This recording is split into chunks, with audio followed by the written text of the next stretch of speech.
कितना इसमें खर्च लगा और किसान इससे कितना मुनाफा कर सकते हैं। तो बने रहिए वीडियो में। मैं हूं अनुज और आप देख रहे हैं यूथ एग्रीकल्चर। अगर अभी तक आपने चैनल को सब्सक्राइब नहीं किया है तो कृपया चैनल को सब्सक्राइब करें, वीडियो को किसान हित में ज़्यादा से ज़्यादा शेयर करें और लाइक करें।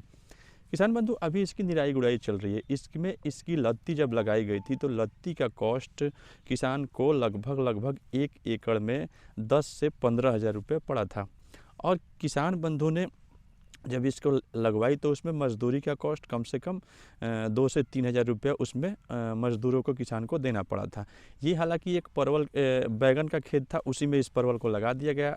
वैसे ही किसान बंधु सरसों के खेत में भी परवल को लगा देते हैं और जब सरसों कटाई हो जाएगी तब उसकी निराई गुड़ाई करके फिर से उसमें मेहनत करना शुरू कर देंगे। ये किसान चूँकि जनवरी में भी इसमें मेहनत कर रहे हैं, जनवरी से ही, तो ये इससे सबसे पहले इससे फलन लेना शुरू कर देंगे और सबसे ज़्यादा मुनाफा इनको इससे होगी, क्योंकि जो प्रथम रेट है, जो पहली जनवरी के लास्ट या फिर फरवरी के शुरुआत से इससे फलन आनी शुरू हो जाएगी तो उनको बढ़िया रेट इसका मिलेगा। कम से कम 80 से 100 रुपये केजी इसका बाज़ार भाव होता है।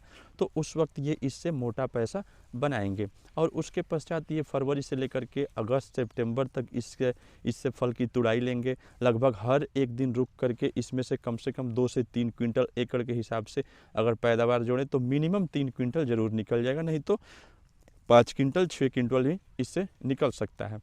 तो इस हिसाब से अगर हम जोड़ें तो कम से कम 24 से 25 हज़ार रुपये 1 एकड़ खेत में किसान लगभग 2 दिन 3 दिन के पश्चात अगर एक तुड़ाई होती है तो किसान इससे अर्न करते हैं।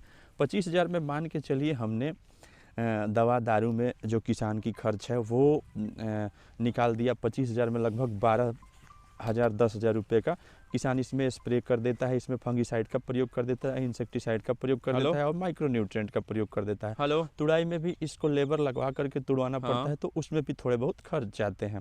तो फिर भी किसान को 15,000 रुपये हर तुड़ाई में एकड़ के हिसाब से बच रहा है। 15,000 अगर कम से कम किसान एकड़ में 15,000 अगर एक बार में तुड़ाई करता है। किसान साथियों नमस्कार, स्वागत है आपका यूथ एग्रीकल्चर के एक और नए वीडियो में। आज हम बात करें हैं परवल। ये जो अभी आप देख रहे हैं इसकी निराई गुड़ाई चल रही है, तो ये कब से फलन देना शुरू करेगा और इसके लिए किसान बंधु को क्या क्या प्रक्रियाएं करनी होती है। लीजिए कि 8 महीने में कम से कम इसको 45 से 50 बार इसकी तुड़ाई होगी। ये कम से कम 8 महीने में जो परवल का खेत है, 1 एकड़ परवल के खेत से हम कम से कम 8 महीने में 250 से 300 क्विंटल तक इससे पैदावार अर्जित करेंगे। कैलकुलेट आप कर लीजिएगा, हमको कैलकुलेट करने में थोड़ी सी कैलकुलेटर का इस्तेमाल करना पड़ेगा। हम कैलकुलेट अभी नहीं कर पा रहे हैं, आप खुद कैलकुलेट कर लीजिएगा कि हाँ इससे कितनी इनकम कमा सकता है किसान। ये इनकम के मामले में सबसे बेहतरीन खेती है। सबसे ज़्यादा इनकम किसान बंधु परवल की खेती से इसी वजह से कर पाते हैं क्योंकि इसका पैदावार काफ़ी अच्छा होता है।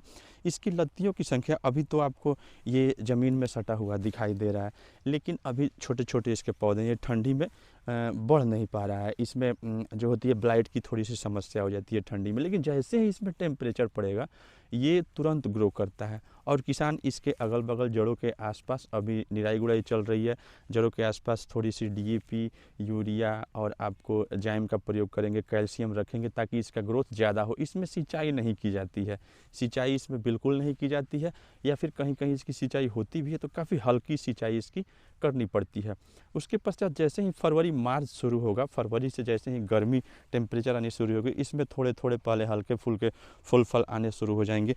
इसकी जो लताओं की जो मोटाई है, मतलब जब लता फैलने शुरू होंगे तो ये अब इतना ऊंचा आ जाएंगे खेत में, लगभग 1.5 फीट से 2 फीट तक ये ऊंचे आ जाते हैं।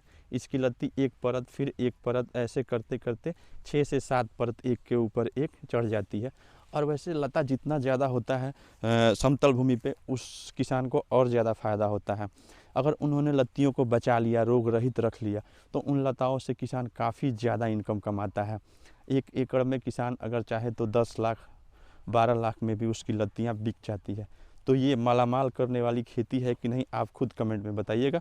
वीडियो को लाइक ज़रूर कीजिएगा, चैनल को सब्सक्राइब जरूर कीजिएगा। परवल संबंधित खासकर समतल भूमि पर परवल की खेती कैसे करनी है उसकी जानकारी मैं समय समय पे आपको देता रहूँगा, हर अपडेट मैं आपको देता रहूँगा। मिलते हैं अगले वीडियो में, तब तक के लिए धन्यवाद।